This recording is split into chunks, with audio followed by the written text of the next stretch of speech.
అధికారం ఉంటే మనం ఏమైనా చేయొచ్చు అనేలా ప్రవర్తిస్తున్నారు కూటమి నాయకులు. సభ్య సమాజం తలదించుకునేలాగా గూడూరు నియోజకవర్గానికి చెందిన తమ్మినిపట్నం గ్రామానికి చెందిన కోదండరామస్వామి దేవస్థానానికి చెందిన తెలుగుదేశం పార్టీ నాయకుడు ఎలా అమ్మాయిలతో రాసలీలలాడుతున్నాడో, ఎలా డ్యాన్సులతో చిందులేస్తున్నాడో, నిజంగా ఆ వీడియో సోషల్ మీడియాలో వైరల్ అవుతున్న వీడియో చూస్తే సభ్య సమాజం తలదించుకుంటుంది, మహిళలు కూడా అసహించుకుంటారు. అధికారం ఉంటే మనం ఏ పనైనా చేస్తామా? అధికారం ఉంది కదా అని, డబ్బు ఉంది కదా అని మనం ఏ పనైనా చేస్తామా? కొద్దిగైనా సమాజానికి భయపడాల్సిన అవసరం లేదా? వీడియోలు రికార్డింగ్ చేసుకుంటూ అమ్మాయిలతో వీళ్ళు చేసే చిందులు, వీళ్ళు వేసే అసహ్యమైన పనులు చూస్తూ ఉంటే వీళ్ళు రాజకీయ నాయకులా, వీళ్ళ ప్రజలకు సేవ చేసేది అని అనిపిస్తూ ఉంది. సోషల్ మీడియాలో వైరల్ అవుతున్న వీడియో ఒక్కసారి మీకు చూపిస్తాను, పూర్తిగా చూపిను, ఒక్కసారి కొద్దిగా చూపిస్తాను, మిగతాది లింక్ డిస్క్రిప్షన్లో పెడతాను. ఈ సోషల్ మీడియాలో వైరల్ అవుతున్న వీడియో చూసిన తర్వాత మీ అభిప్రాయాలను కామెంట్ల రూపంలో తెలియజేయండి.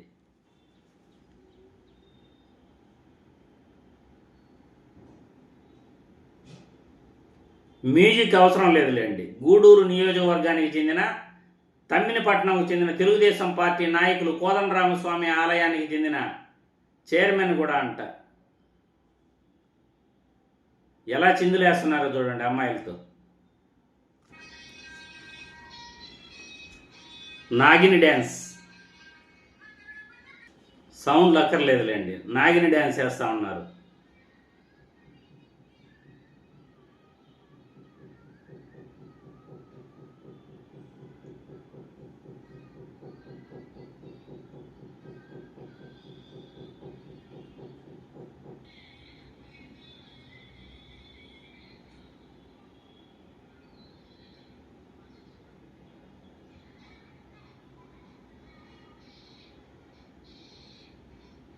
నాగిని డ్యాన్సులు వేసుకుంటున్నారు, ఎంత అసహ్యమో చూడండి.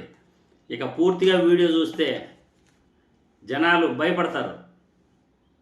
ఇంత అసహ్యంగా తెలుగుదేశం పార్టీ నాయకులు, కోదండరామస్వామి ఆలయంలో చైర్మన్గా ఉన్న వ్యక్తి ఇలా బజార్న పడి ఈ విధంగా అమ్మాయిలతో చిందులేస్తూ గడుపుతున్నాడంటే అతనికి అసలు కుటుంబం ఉందా లేదా కూడా అర్థం కావట్లే. వాళ్ళ భార్య బిడ్డలు గమనే ఉంటారా ఇటువంటి వ్యక్తుల్ని? ఇటువంటి వ్యక్తులను చూసి భార్యాబిడ్డలు గమనే ఉంటారు. పాపం వాళ్ళు ఏం చేస్తారులేండి, అధికారం ఉంది, ఎక్కువ మాట్లాడితే వాళ్ళని కూడా తన్ని బయట తరిమేస్తారు. కుటుంబం లేదు, భార్య బిడ్డలు కూడా లేదు, ఇటువంటి వాళ్ళకి అసలు కనీసం సెంటిమెంట్ కూడా ఉండదు. అధికారం ఉంటే మనం ఏమైనా చేయొచ్చు అని బరి తెగించి ఈరోజు కొంతమంది, అందరూ కాదు కొంతమంది బరి తెగించి ప్రవర్తిస్తున్నారు.